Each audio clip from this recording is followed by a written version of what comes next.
Okay, boys and girls. So today we're going to be reading The Valiant Little Tailor. And this is fiction text, not nonfiction text, fiction text. And the way that we approach fiction text is a little different from nonfiction text. So in nonfiction text, we're annotating each paragraph so that we can understand main idea and details of every single paragraph so that we can retell or summarize if need be. We're doing something a little bit similar in fiction text, but not the same. We are still looking at each paragraph. We're still trying to understand what it is that we're reading, but we're also asking ourselves questions as we read. We're asking ourselves about the characters in the story. We're asking ourselves the setting. Where is this story taking place? The time period. When is this story taking place? And we're also asking ourselves little questions as we move along in the text just to help us understand understand the flow of the story. So I had a few questions here and then my screen crashed. So hopefully I can pull it up without the screen crashing again. Just some questions that I wanted you guys to think about as we were reading. So let's see, here we go. Good, my screen doesn't look like it's going to crash again. Okay, so we're reading The Valiant Little Tailor, and good readers ask themselves questions as we move along. Questions like who? So who are the characters in the story? Think about that as you're reading. Again, where is the story taking place? That's the setting. Okay, settings can be at home, in the park, the beach. It could be traveling, a journey. Why? Why is the question that we ask about what's not what, but why is this story even being told? What is the point of it? And then again, what's happening in the story? I should have included like what as well. What? So what's happening in this? Oh, I can't spell or type today. I already talked about when, the time frame. Is the story taking place in the past? Is it taking place in the present? And then also, we've talked about character traits many times before. Look at the character in the story. Describe the character physically. Okay, what does the character look like? Is he tall? Is he short? Is he thin? Is he wide? Also, we can talk about his personality traits or her personality traits. I'm saying his because I've already read the story, so I know it's about a man. But personality traits as far as is this person fearful, brave, strong, weak? Okay, those are parts of personality, things that we can't see, but it tells what type of character this person is. So I have some other questions, but I'm not going to go through those until we go through the readings. So I think we're here. All right, The Valiant Little Tailor. I'm going to play it for you. And I know sometimes in the video there's a little echo, so I'm going to turn it down a little bit so that there isn't a strong I'm going to turn it down a bit so that there isn't a strong echo. So if you need it to be louder, you can turn up your headphones. All right, The Valiant Little Tailor. Please have a pencil ready because I am going to ask you to stop and underline or write things down as we move along. Short read 2. Remember to annotate as you read. The Valiant Little Tailor by the Brothers Grimm. Jacob and Wilhelm Grimm were brothers who lived in Germany in the late 1700s and early 1800s. They were very interested in stories and legends called folk tales. The brothers collected many of these tales and put them into books that became very popular. We still read these stories today. I would love you guys to Google the Brothers Grimm or Google Jacob and Wilhelm Grimm. They told several stories that I know you guys have heard before, and you can look at some of their other stories and maybe even read them if you have time to do that. A tailor spread jam on his bread. He laid the bread near him and continued happily sewing. So this is what I was talking about. As you read, you ask yourselves questions. Do you know what a tailor is? Okay, look around at the illustrations. It kind of gives you a clue. And then it also says that he continued happily sewing. So you can start making inferences about what is a tailor. I see that there are sewing supplies, scissors, thread, needles, cloth. Okay, so a tailor is someone who sews or makes clothing or alters clothing. You can even see over here there's a little pin cushion. And again, the supplies for sewing.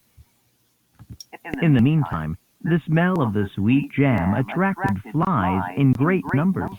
What is a jam? Okay, look again at the pictures. We see we have some toast here, and on top of the toast, there's jam. So jam and jelly are synonyms.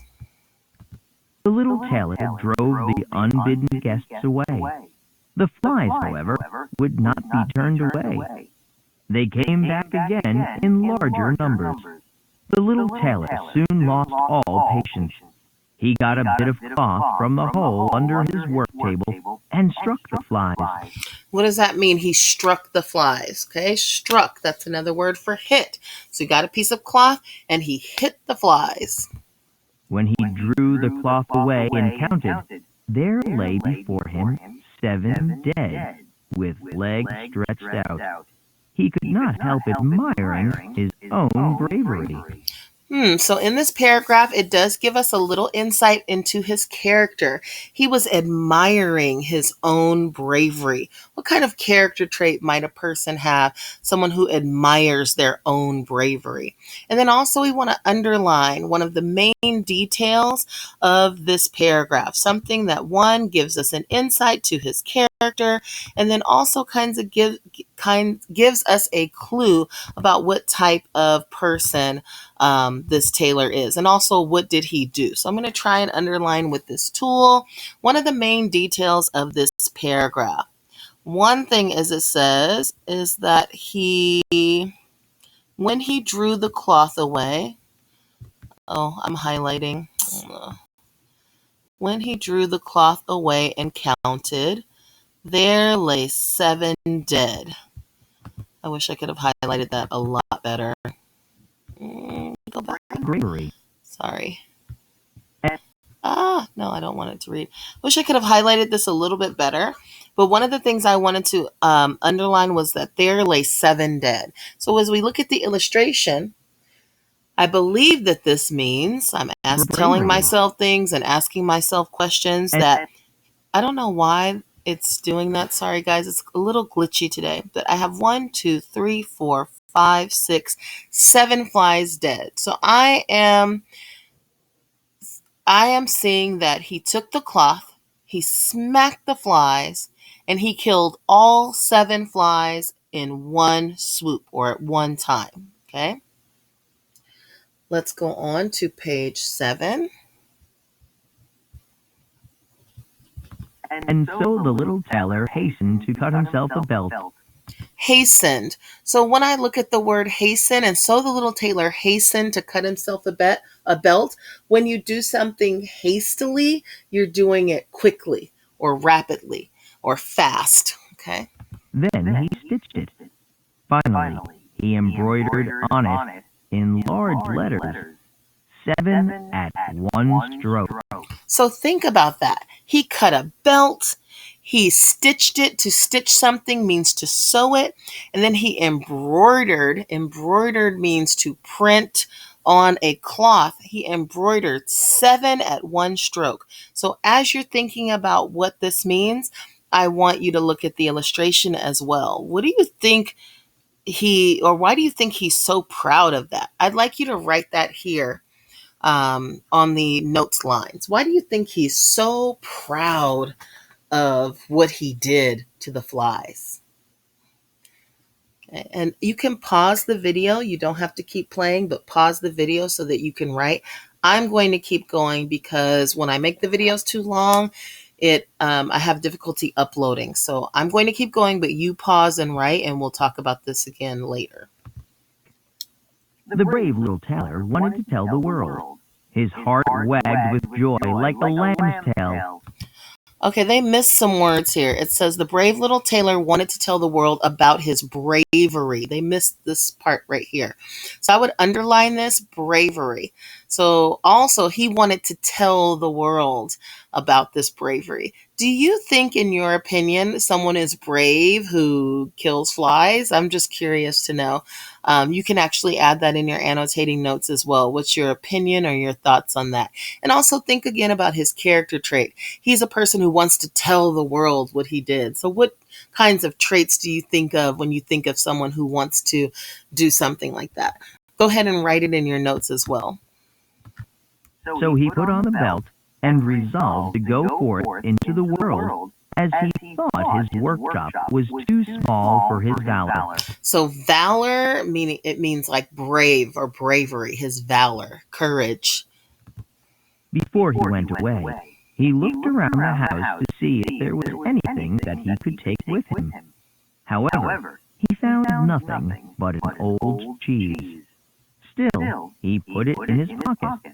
Once outside, he observed a bird that had caught itself in the thicket. It went into his pocket with the cheese. Okay, so a thicket is like a bush. It's a really, really thick bush. Some thickets are thorny. I don't know if all thickets are thorny, but think of a thick, thick, thick type of bush, even having the word thick in its name, a thicket. And you can Google it as well so you can get pictures of what a thicket is. Now, I have a question for you. Remember I said good readers always ask themselves questions. Why do you think he put cheese and a bird into his pocket? Before we move on, I would like you to make a prediction about, or just think about what was going through his mind when he put cheese and a bird in his pocket. And then also, do you think this is going to come into play in the story later? Do you think this bird and this cheese is going to have any significance in the story as we read and continue reading? So go ahead and pause if you need to write anything down, take any notes, underline the main detail of the paragraph. I was going to underline the details of the paragraph here, but actually I'd like you to underline them. And then tomorrow when we continue discussing, we'll compare what we've underlined. So go ahead and look at, I don't know why it keeps doing that. I already highlighted kind of what I wanted you to get out of this page.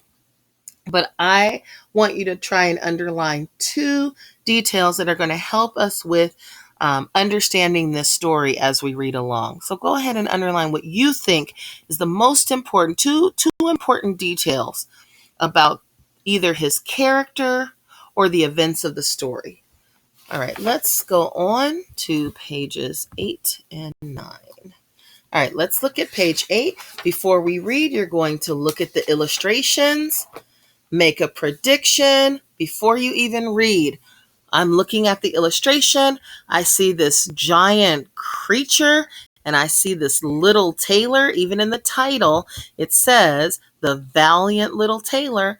Again, valor is in this paragraph here. I told you it means bravery, courage. Here we have the valiant, or we can say the brave. We know he's little, so he's small.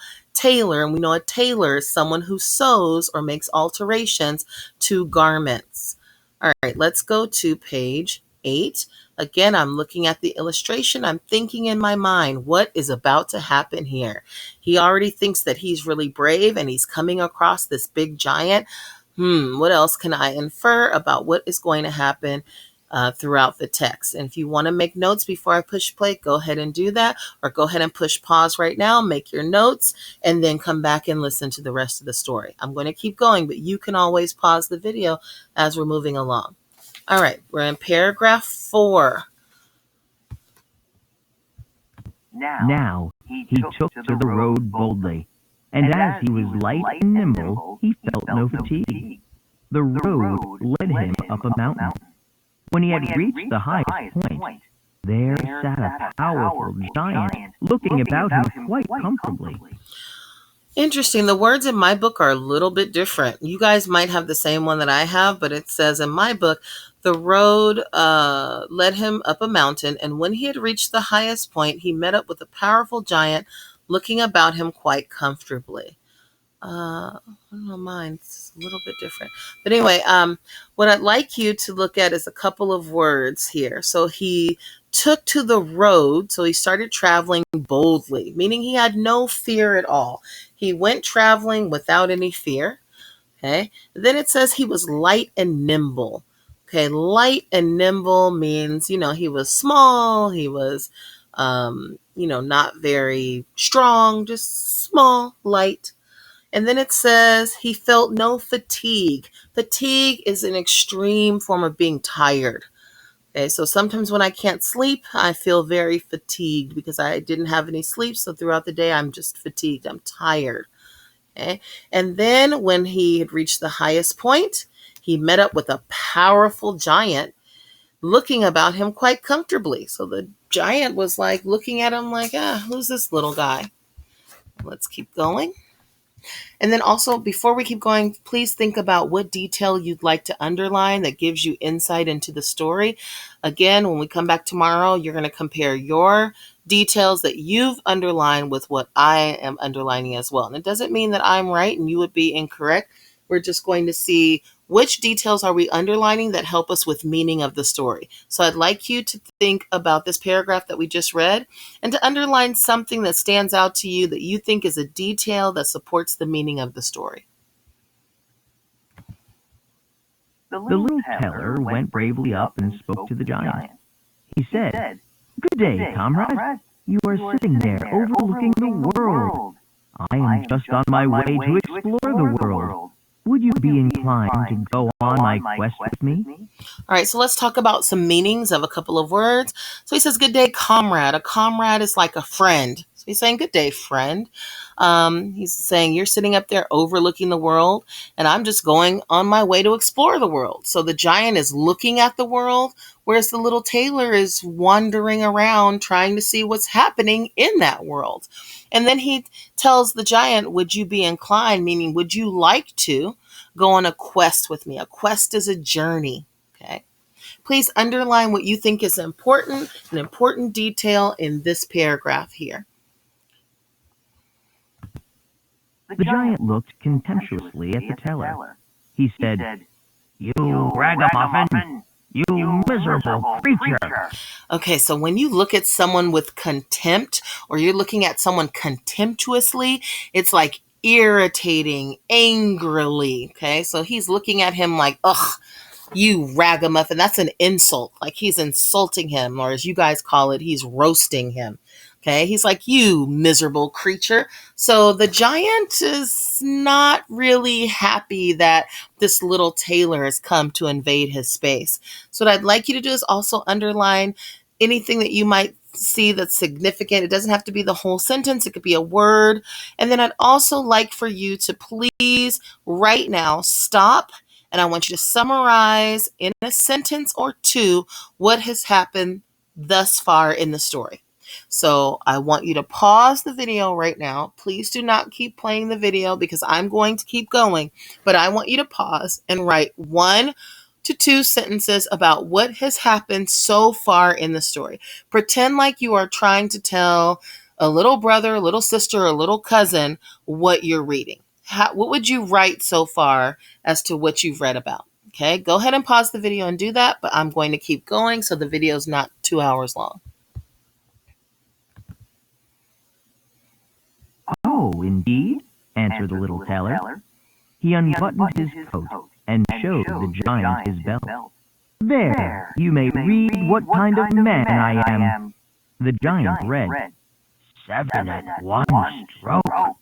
He thought this meant that the Tailor had won battles with 7 men, so he began to feel a little respect for the tiny fellow. Nevertheless, he wished to test him first.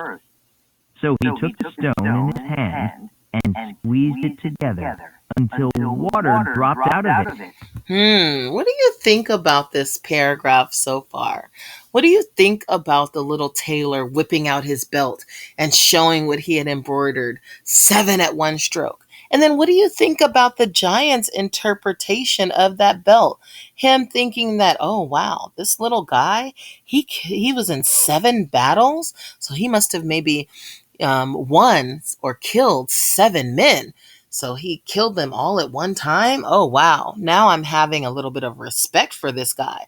I'm not wanting to look at him contemptuously or angrily or insult him because this must be some powerful little man. I want you to go ahead and underline a detail sentence that you think stands out to you that helps you with the meaning and understanding of the story.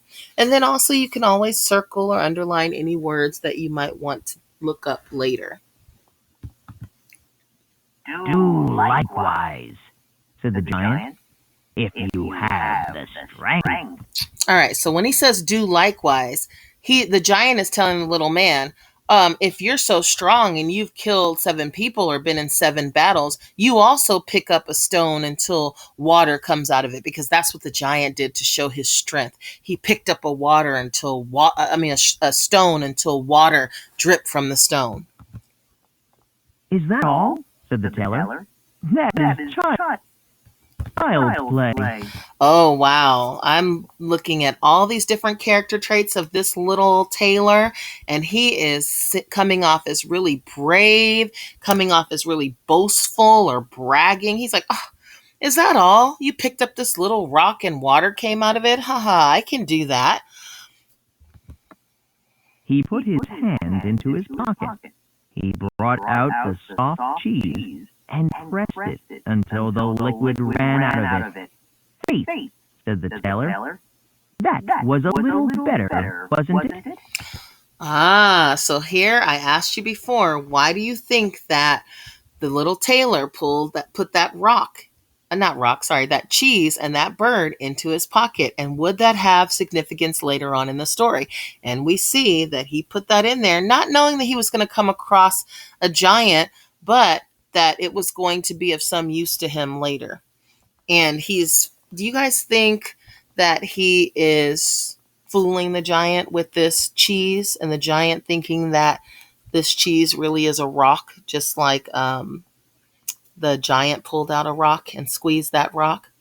I have a lot of more questions, but I kind of want you guys to come up with some things on your own. The giant did not know what to say, as he could not believe it. Then the giant picked up a stone and threw it so high that the eye could scarcely follow it. Now, little mite of a man, do likewise. So where it says he threw it so high that the eye could scarcely, that means barely, that the eye could barely follow or barely see where the rock had gone.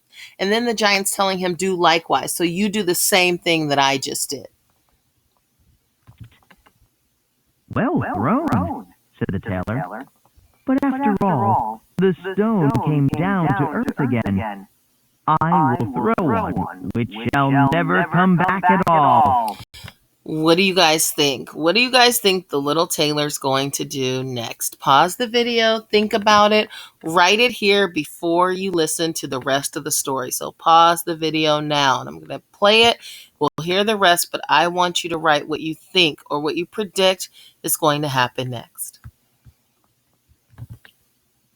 And he put his hand into his pocket, took out the bird, and threw it into the air. The bird, delighted with its liberty, rose, flew away, and did not come back. How did that shot please you, comrade? Asked the tailor. Okay, go ahead also. Underline the details in each of these paragraphs, if I did not mention to do that are significant to the story, that help you understand meaning of the story. And then in the very last part, I want you just to retell the ending of the story. What happens at the end? Okay, so that's what I want you guys to do for your benchmark. Tomorrow, when we come back and look at the story again, we're going to compare what you've underlined versus what I've underlined, and just talk a little bit about what do you think was the whole point of this story. All right, boys and girls, thanks.